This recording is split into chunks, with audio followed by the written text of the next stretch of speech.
Hello learners, welcome back to Learn Economics. This is part 4 of chapter 1, that is Introduction to Microeconomics, and the link for the previous 3 parts is given in the description box. So if you haven't watched those parts, please go and check them out first. And in this lecture, we will understand what is the production possibility frontier, its meaning, its assumptions, what is an opportunity cost, and at last we will understand economics as a science that is in the form of positive economics and normative economics. So without any delay, let's get started. So students, production possibility curve, नाम से ही पता लग रहा है production हम पढ़ चुके हैं क्या होता है, the transformation of inputs into output. Possibility means क्या, चांसेस और ऑल्टरनेटिव्स या फिर क्या, कॉम्बिनेशंस. कर्व क्या होता है, इज अ ग्राफिकल रिप्रेजेंटेशन.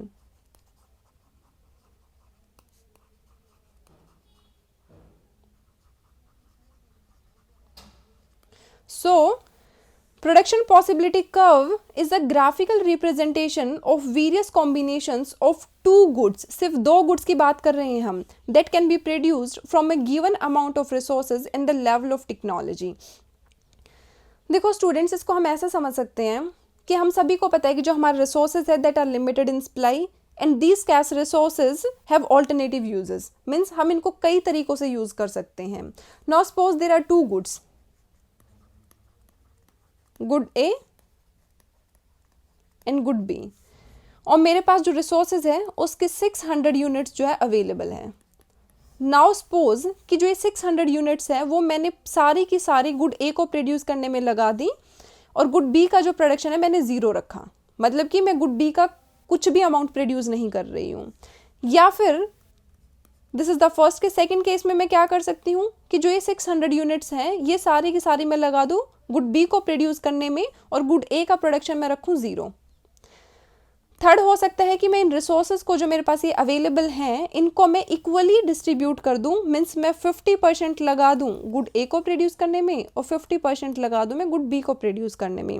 या फिर ये रेशो हो सकता है 60-40, या फिर हो सकता है 90-10, या फिर इसका रिवर्स भी हो सकता है कि यहाँ पर 90 रखे और यहाँ पर 10 रखे.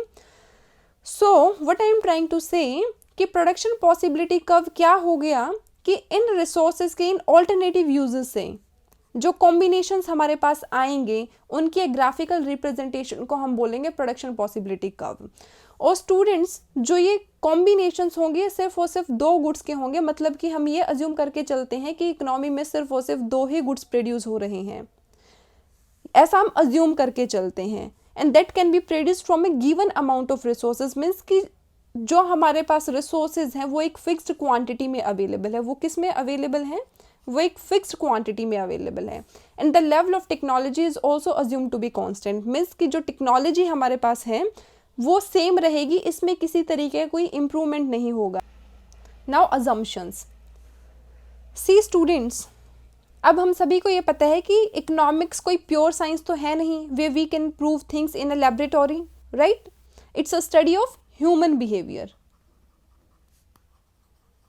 किसकी स्टडी है, ये एक ह्यूमन बिहेवियर की स्टडी है. मीन्स क्या प्रोड्यूस करना है, कितना प्रोड्यूस करना है, रिसोर्सेज को कहाँ एलोकेट करना है, किस चीज़ में इन्वेस्टमेंट करना है, ये सभी क्या है, ये सभी ह्यूमन बिहेवियर है. और हम सभी को पता है कि जो हमारा ह्यूमन बिहेवियर है वो कभी भी एक जैसा नहीं रहता, ये कभी भी सेम नहीं रहता है. आज हमें कोई चीज़ पसंद है, कल कुछ और पसंद होगा. So in economics we have to make some assumptions so that we can reach a definite conclusion, ताकि कुछ स्टेबिलिटी आए और हम एक डेफिनेट कंक्लूजन पर पहुंच पाए. फॉर एग्जाम्पल, मैथ्स में हम बहुत बार क्या बोलते हैं that let us assume the value of x is equal to 0. अब जो ये वैल्यू ऑफ x हमने अज्यूम की है ये रियल वैल्यू तो है नहीं, ये हमने अज्यूम की है.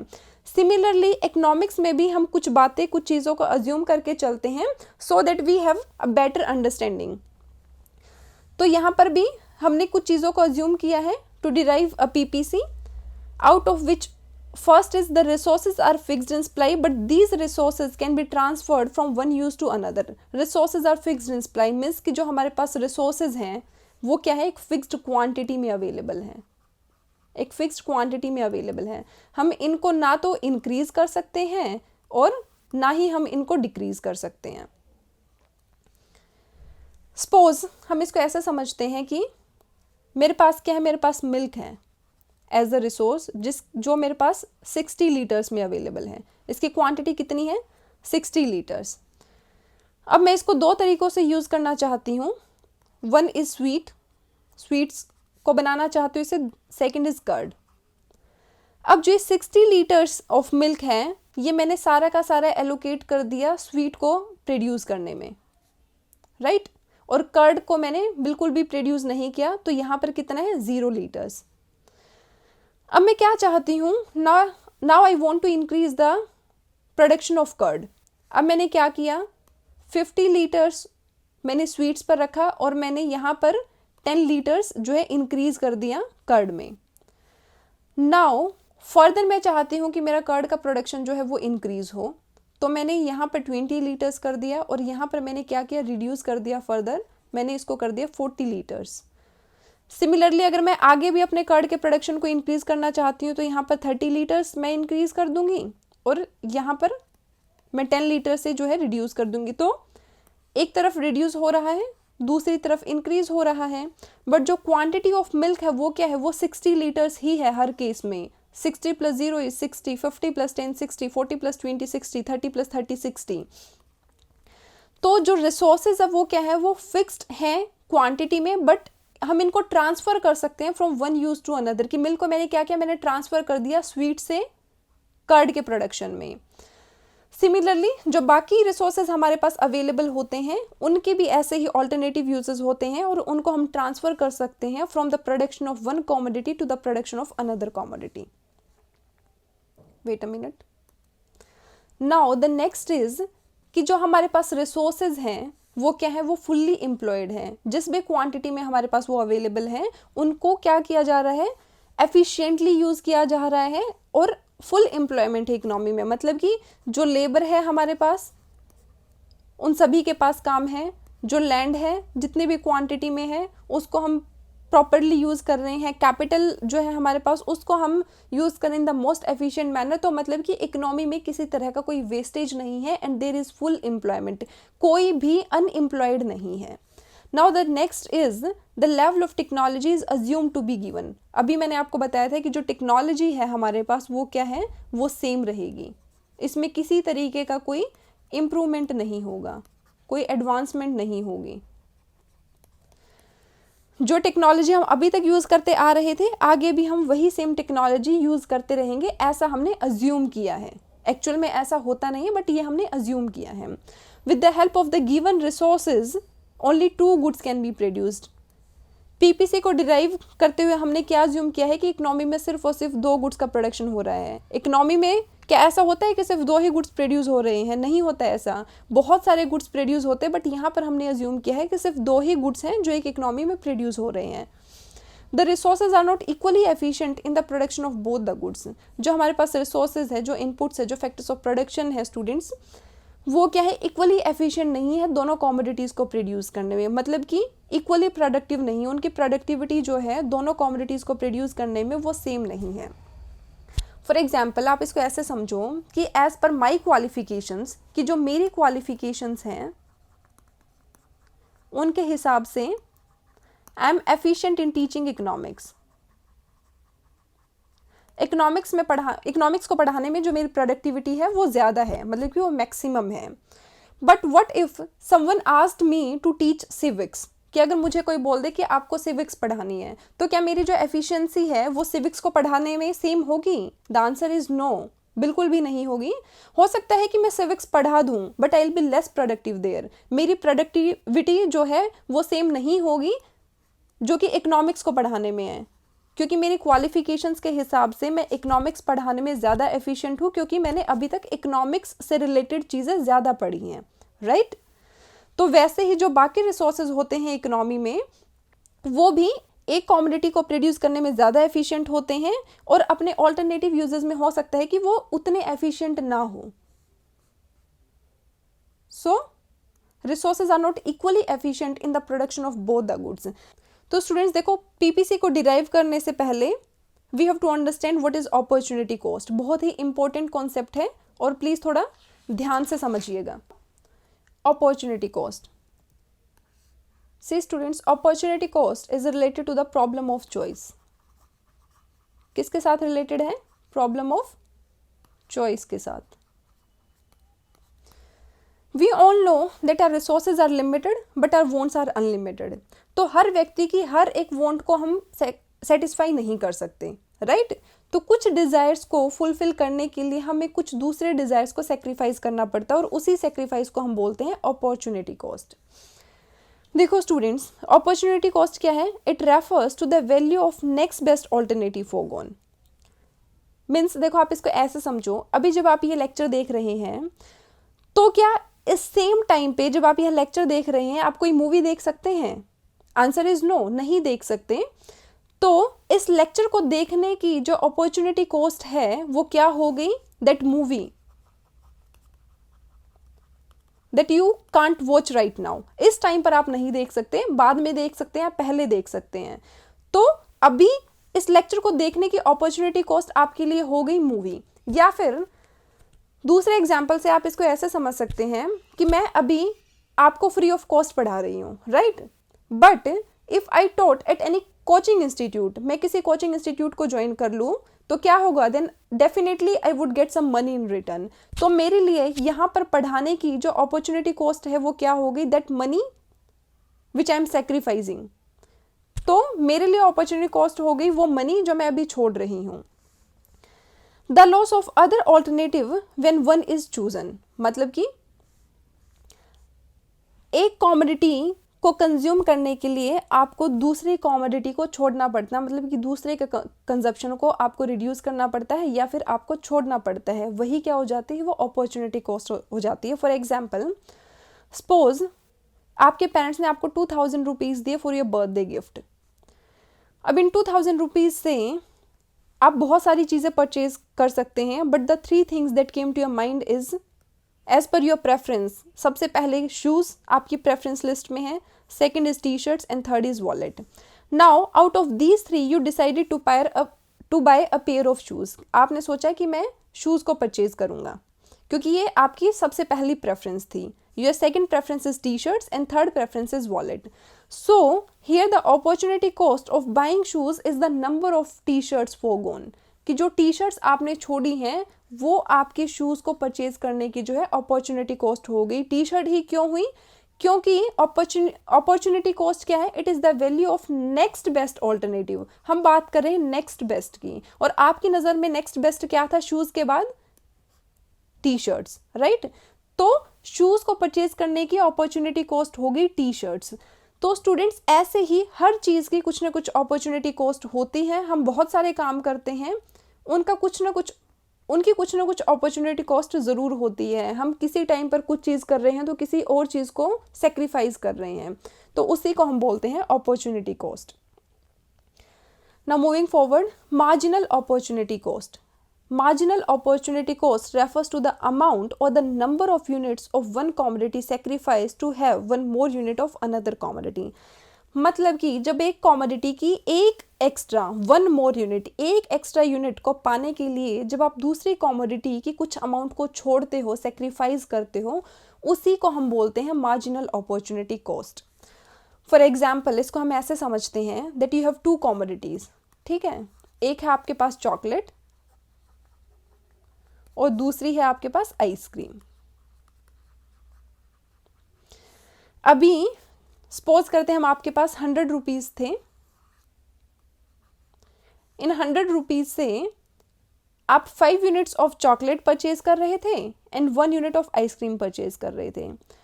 But now you want to increase your consumption of ice cream. आपने सोचा कि मैं आइसक्रीम की 1 यूनिट की बजाय मैं 2 यूनिट्स कंज्यूम करूँगी।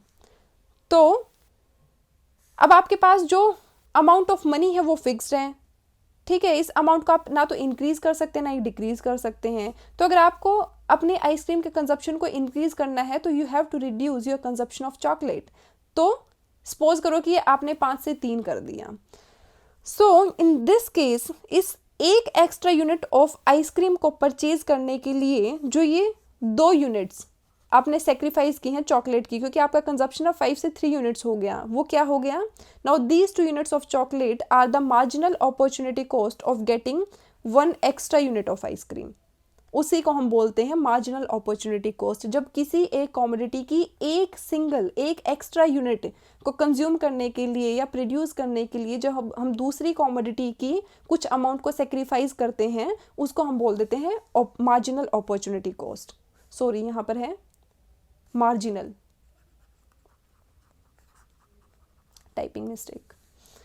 Now the next is marginal rate of transformation. बच्चा ये कुछ नहीं है, सेम मार्जिनल अपॉर्चुनिटी कॉस्ट है, बस मार्जिनल अपॉर्चुनिटी कॉस्ट में हम बात करते हैं अमाउंट की या फिर नंबर की फॉर्म में, यहाँ पे हम बात करते हैं रेशो की फॉर्म में। It is the ratio of number of units of a commodity sacrificed to get an additional unit of a commodity. यहाँ पर हम सिर्फ और सिर्फ रेशो में लिख देते हैं उन चीज़ों को। इसका फॉर्मूला क्या होता है, marginal rate of transformation is the unit sacrificed to the units gain. इसमें जो सेक्रीफाइस की गई अमाउंट है वो ऊपर आती है और जो गेन की गई अमाउंट है उसको हम नीचे रखते हैं। Marginal rate of transformation, right? So this is the production possibility schedule, जहाँ पर in the first column we have shown possibilities or combinations of the two goods that will be produced in an economy, and these two goods are bike and clothes. In the fourth column we have shown marginal rate of transformation, जो कि क्या है, delta S upon delta G means sacrifice upon gain, change in sacrifice upon change in gain. And in the last column we have shown marginal opportunity cost. So students, let us suppose that we have 500 units of resources. हमारे पास resources जो हैं वो कितनी amount में है, 500 units. Now students, अगर हम combination A की बात करते हैं तो let us suppose that we have allocated all these units, जितनी ये 500 units हमारे पास हैं, to the production of bike, कि हमने सारे के सारे रिसोर्सेज जो है बाइक के प्रोडक्शन में यूज़ कर लिए। तो इसका मतलब क्या हुआ, that we are producing 0 units of cloth.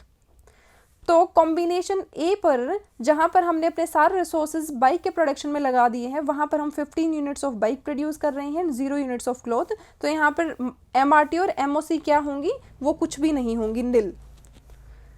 Now if we want to increase our production of cloth from 0 units to 1 unit, मतलब कि हम 1 यूनिट से अपने क्लॉथ के प्रोडक्शन को इंक्रीज करना चाहते हैं, तो क्या करना होगा, we have to reduce the production of bike from 15 units to 14 units, means we have to reduce the production of bike by 1 unit. अब हम बाइक की 1 यूनिट कम प्रोड्यूस करेंगे।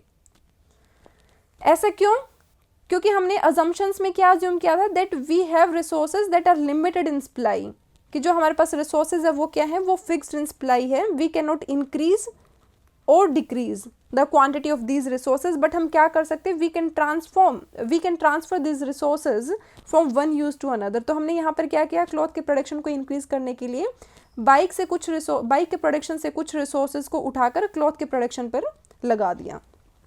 तो यहाँ पर MRT क्या हो जाएगी, MRT हो जाएगी 1:1, क्योंकि न्यूमरेटर में हम रखते हैं सेक्रीफाइस को जो कि 1 यूनिट का, किस में, बाइक में, और गेन को हम रखते हैं डिनोमिनेटर में जो कि क्या है, 1 यूनिट से, जो कि किस में है, क्लॉथ में है।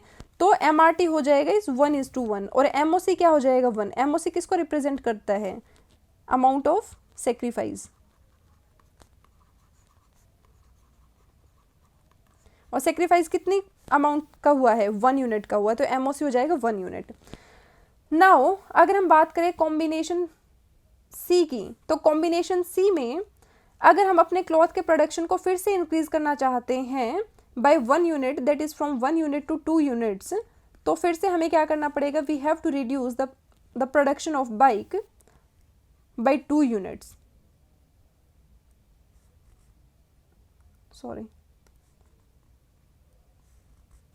कितने अमाउंट से करना पड़ेगा हमें, 2 यूनिट्स से रिड्यूस करना पड़ेगा, यहाँ पर भी माइनस होगा, राइट।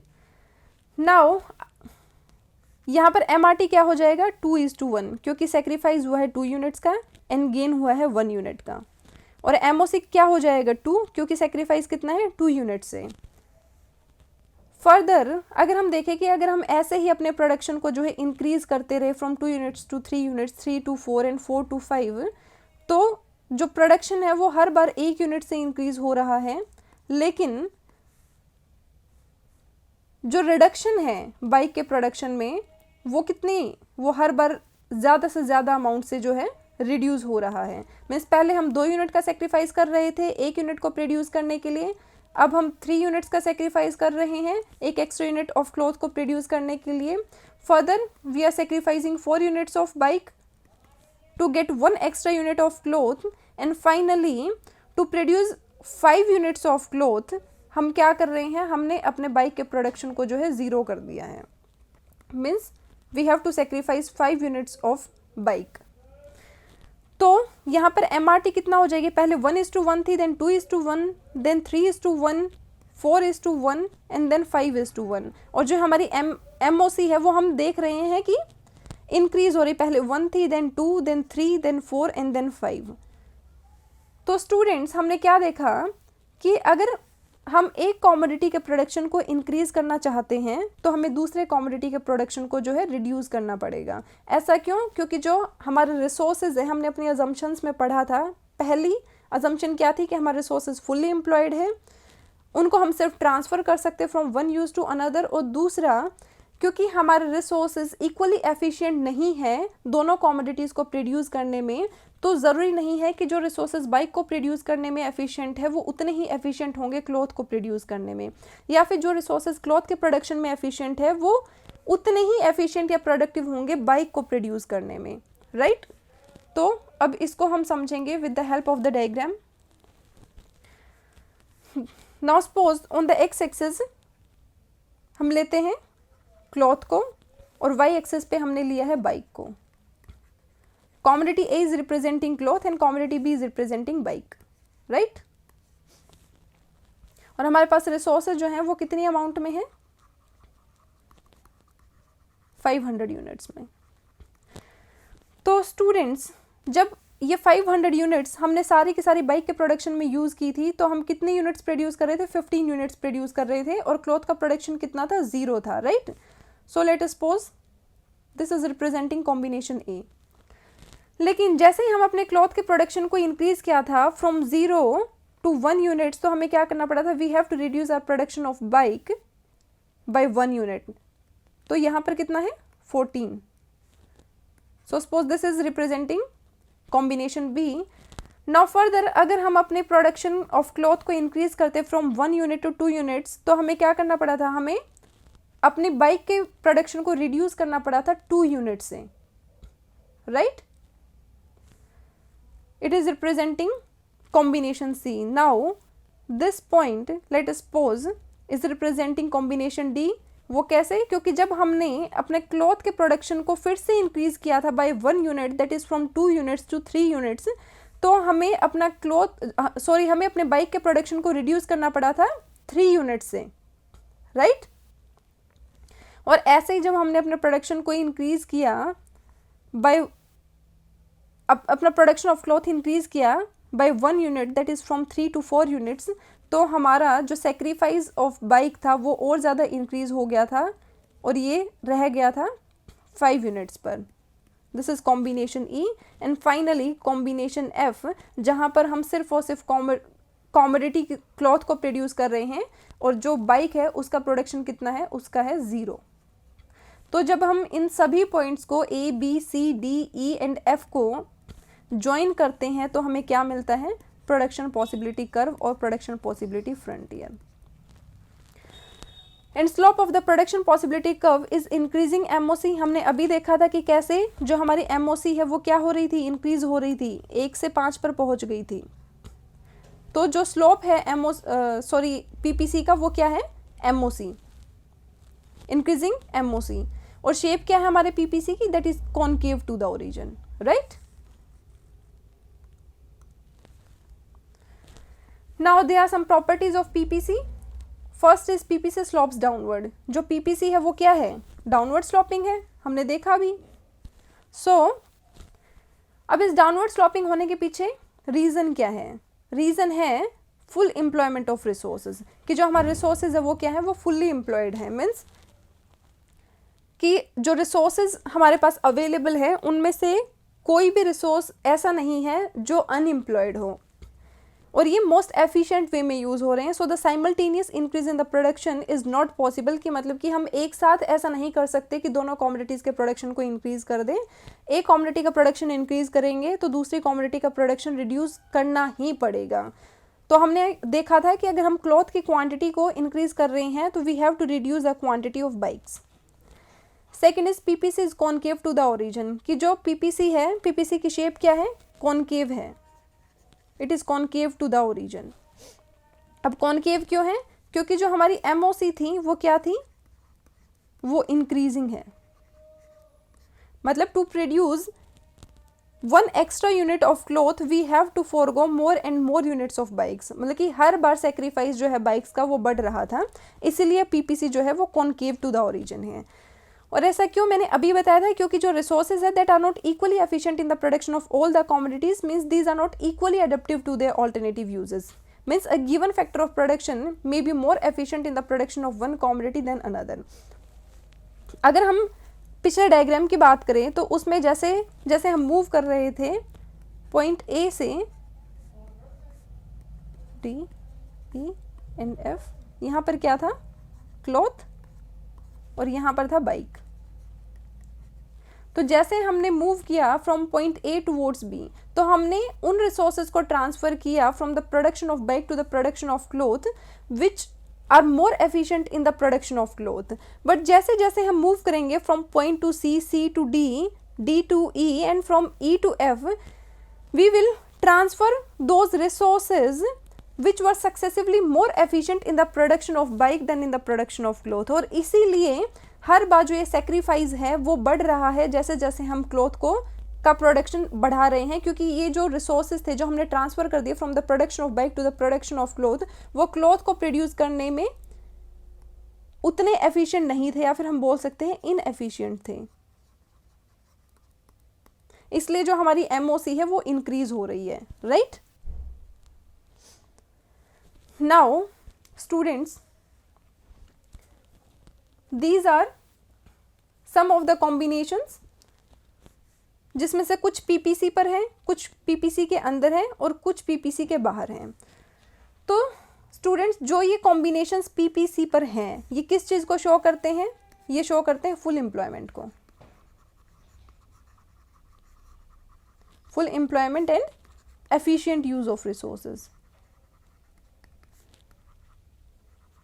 हमने अपने अजम्पशंस में क्या अज्यूम किया था कि पीपीसी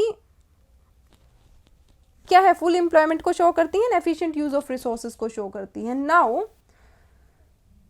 अब क्वेश्चन ये है कि what these points which is inside the PPC and outside the PPC are showing. तो स्टूडेंट्स, जो ये पॉइंट इनसाइड द पीपीसी है विच इज कॉम्बिनेशन सी, ये क्या शो कर रहा है? ये शो कर रहा है under utilisation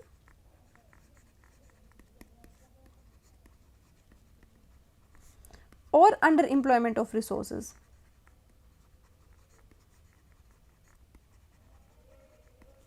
under employment of resources को मीन्स कि हम यहाँ पर जो हमारे पास रिसोर्सेज अवेलेबल हैं उनको प्रॉपरली यूज़ नहीं कर रहे हैं, एफिशिएंटली यूज़ नहीं कर रहे हैं, या फिर जितने रिसोर्सेज हमारे पास अवेलेबल हैं वो सारे के सारे जो है एम्प्लॉयड नहीं है, means there is under employment in the economy.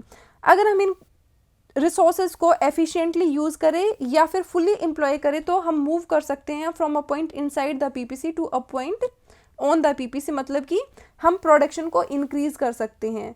या तो दोनों कमोडिटीज़ का प्रोडक्शन इंक्रीज हो सकता है या फिर किसी एक कमोडिटी का प्रोडक्शन इंक्रीज होगा। और जो ये पॉइंट है outside the PPC that is showing unattainable,